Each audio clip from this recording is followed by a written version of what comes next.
So what are the major challenges that you're seeing to having a hybrid workplace?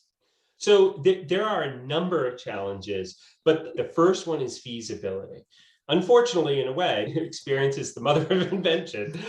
If companies were able to deliver their products, say like software as a service or sales or whatever it was, and they were able to deliver that during the past year, they've looked at that as a lesson. It's like, what does it take for the team to work together to develop the product, bring it to market, and then also sell it?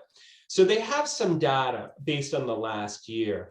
And the very first thing that we're seeing is that most companies are at least exploring not going back to work the way it was. So we see a very small percentage of companies that are saying, yep, I'm going to just do everything I was doing the exact same way, whatever that date was in your state or wherever, March of 2020, the year that will live in infamy.